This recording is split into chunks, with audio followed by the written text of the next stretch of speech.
Well, we're here at the 49 Panhead. It's midnight. I've been trying to get to this all day. And I got a new camera out of the shop today, and it has just been messing with me and promptly broke again. So I guess to go back to Best Buy. But anyhow, so we're going to at least start the process of taking the tanks off. We'll see how far we get. And I've got a second camera there which does not work very well. So if we'll make two videos on either side, trying to get you some idea of what I'm doing here. And the second camera, it's out of warranty and it shoots what it shoots, and we'll upload it better something than nothing. So what I have to do before I can pull the tanks off is I got to pull the seat off because it's in my way. I can't flip that whole bottom section up. The seat T has to come up this way, as you'll see, and stay up here. If I had a solo seat, not a big deal, but this is not a solo seat and I can't flip it up. So I have to literally take the seat off to about pull the seat T up to get to the bolts that are under here. So there's two bolts, or nuts if you will, here. There's a cross bolt here, cross bolt here, and the cross gas line there. And if this one is as particular as the bug, it is a process to get this back on. I mean, everything has to line up just perfect. Oh my God. One little thing out of whack and it don't work. I mean, it has zero tolerance. It's really incredible how tight these machines are, how they fit. I have to have everything lined up exact. So the bug is still not done. I've got probably 4 or 5 hours in lining up the gas tanks. So, but I promise I do videos of the process. So these videos are going to be long, and I'll make them as detailed as I can, except I can't hold the camera. So I'll be talking at you, telling you what I'm doing as I'm doing it. Sometimes I'll be out of the camera, and sometimes not. And we get what we get. So here goes, process starts. And first things first is I gotta pull this out of that and put it back in place. There's little clips here that hold it. And I gotta undo all the little clippies. You gotta get it off. So each one's a little different. So this one here has cotter pins.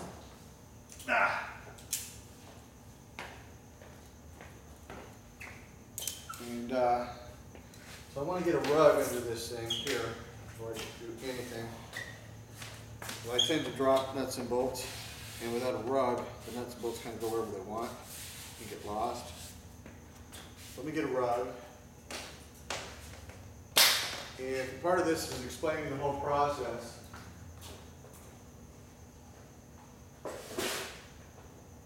So, this is my process. This is why I don't use motor pedal stands, because I tend to be a little klutz, drop everything. And when you drop it, I can't go down the 1949 Harley Davidson store and buy the next nut and bolt that I dropped. And this is all original nuts and bolts. And they're not exactly easy to find anymore. I won't lose them. So we'll put that there. And we still have a little handful of oil from sitting, so it's going to sump. So we'll just put a little drain pad here. Just try and keep some of the oil off the rug. See, so now when I drop my nuts and bolts, it just might not roll away on me. So first things first, I got to get the little clippy things off, as I said. So we'll take our little vice grips here, and we shall start.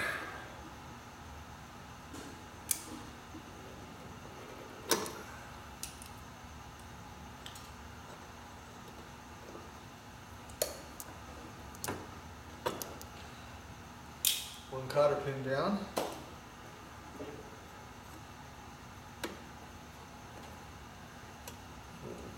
Clean that here.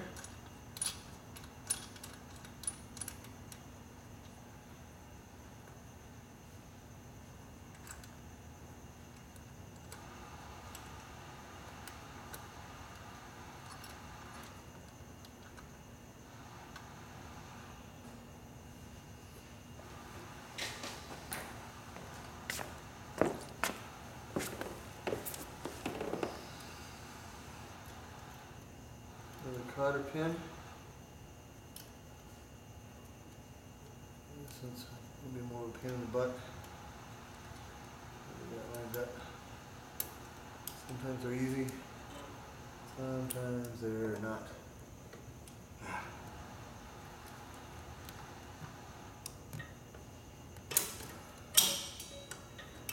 Move.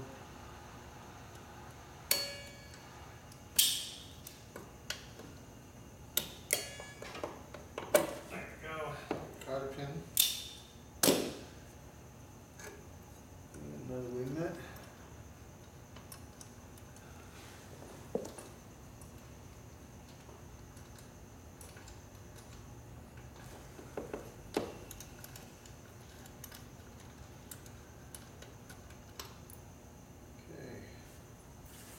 That's that. And we do a little half-inch here.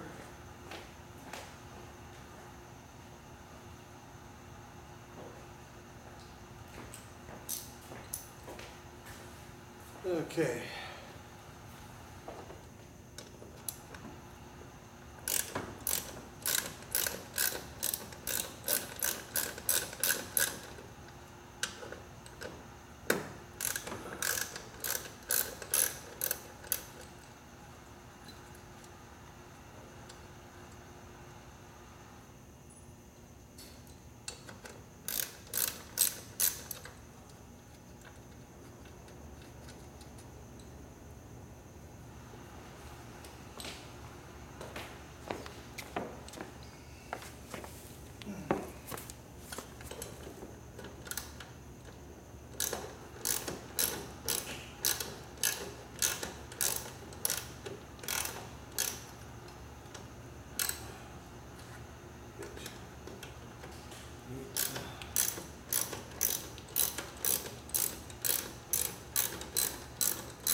One.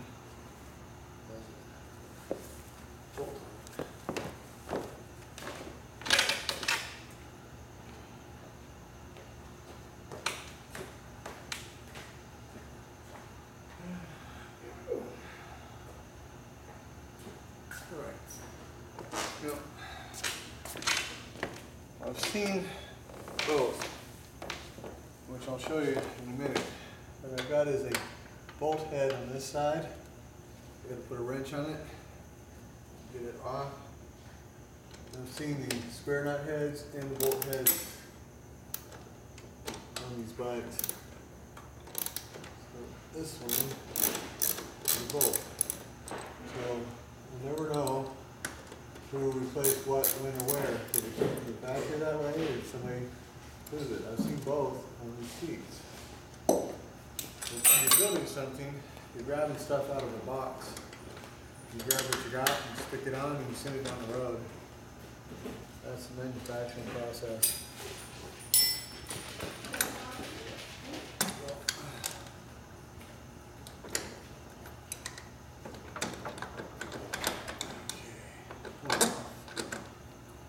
What you have is top and bottom here. This is the spring part, and this is the catch, if you will. So.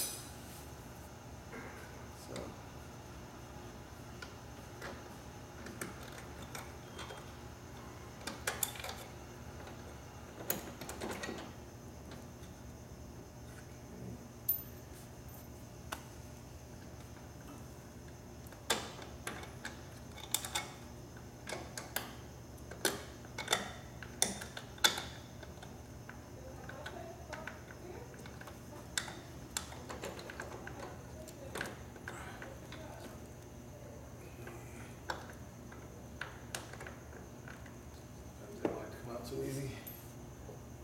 Now, these are usually 9/16, which I didn't grab, so we'll go find one here in a second. Head of it looks to be 9/16, which is correct. So we'll go get the proper tools here. And pull that right off.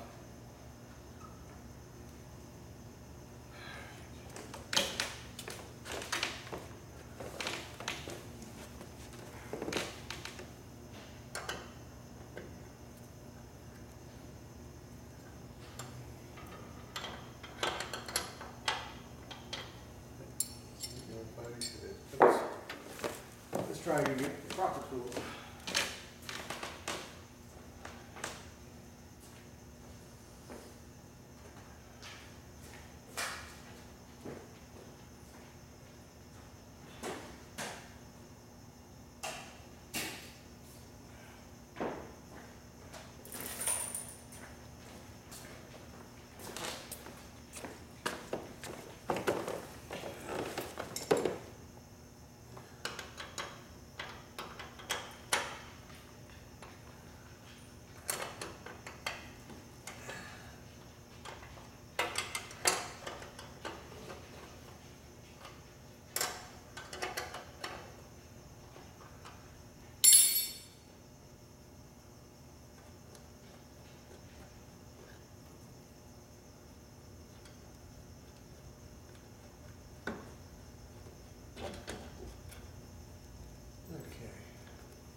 And we have seat off here.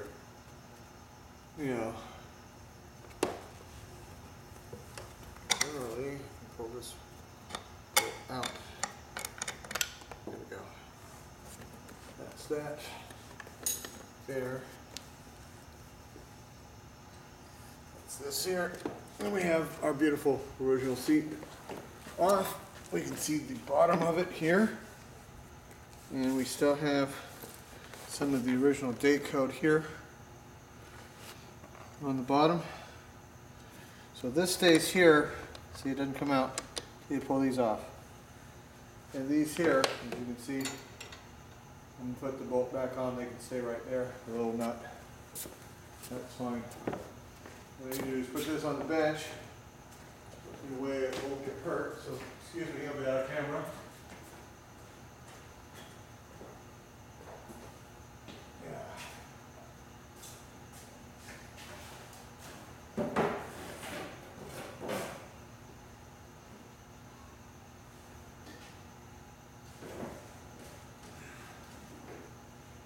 Okay. The seat is now safe on the bench. We're going to come back here. And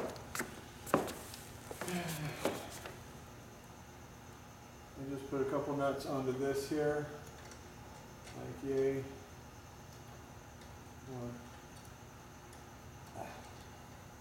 Sometimes these get real particular because they've been on for so long. And they only want to go on the exact one that came off. That's real, not so good. A lot of times you have to re-tap and die all this stuff to get it to go back on. So no matter, we'll deal with that later. I got a couple of bad threads. Yep. A couple of bad threads, so we're going to have to tap and die everything before we put it back together. Real common, way too common. Because it hasn't been off in forever. You know, how many decades. And they freeze. And you go and start twisting threads, and never goes, ouch, I don't like that. It don't matter sometimes if you squirt stuff on it or not. This time I didn't, and I didn't think it was necessary, but the threads were messed up from however long ago. Still fun. So we'll take care of it and address the problem before we put it back together. It's all part of the manual stuff. Don't ever force questionable threads back together. That's what tap and die kits are for. And this is what parts boxes are for. So you can put your parts box where it's supposed to go. Put your parts where they're supposed to go. See, now I can lift that up. If I try to do that with the stock seat on, nose is in the way. Huge problem. Solo seat, we can do it, but not that. So put that little clip back in there. And we take our dash off here. We have our little, very hard to find side clip. Come on, off. Scoot out of that. Hold on a second.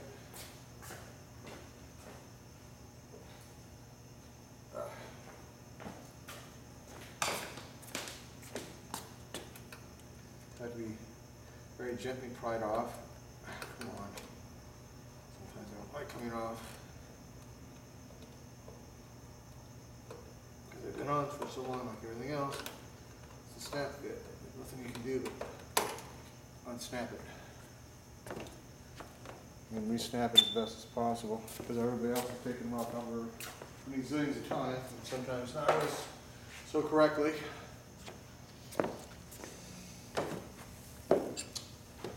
So, that's that. Take her dashing it off.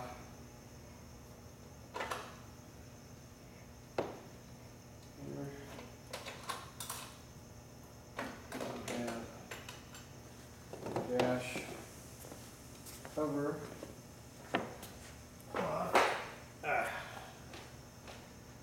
Now, let's see. Start loosening the tanks.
Let's see, I have somewhere bungee cord. There we go. Bungee cord. Just for this. No problem. They like to fall down.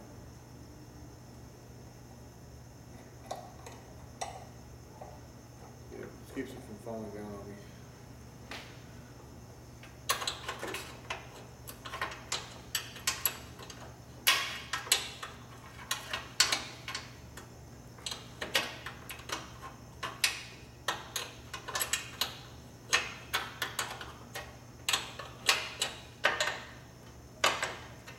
These off, I want them loose enough, because again these threads are old, so I have to be careful when I put it all back together. It hasn't been apart in a very, very, very long time, if ever.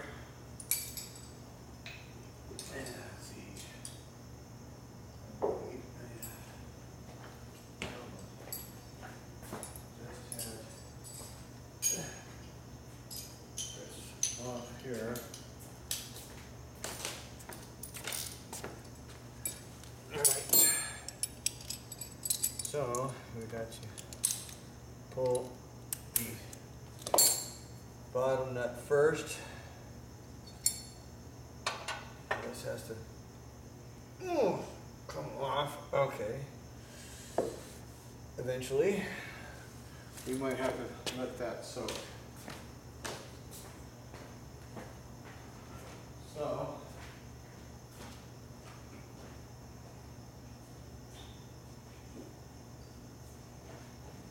that is what Gibbs is for. So if I've got to let that soak, I'm going to have to let the rest of this soak here. So, I have to let that soak there. I have to let this soak here.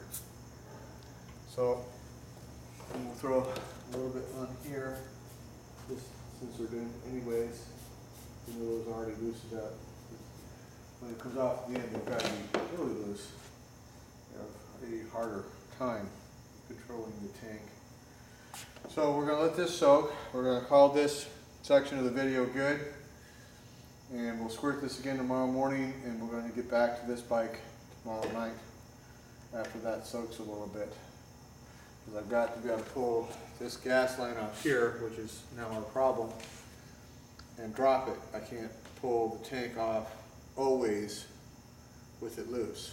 Sometimes it comes, and it usually doesn't. And if it doesn't, and the whole tank is loose, and I'm screwing around with the gas line, I create a huge problem and drama of wobbly tank that could easily be dropped or bend, worse, bend the gas line, which will never go back straight.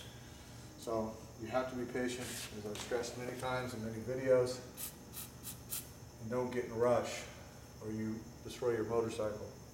Do not get in a rush. So that's that there. I'm going to throw a little bit on here. Throw a bit on there. Since I'm doing the tanks, all of this has to come out. I need a new washer here, and I'll put another petcock in there. And that's that.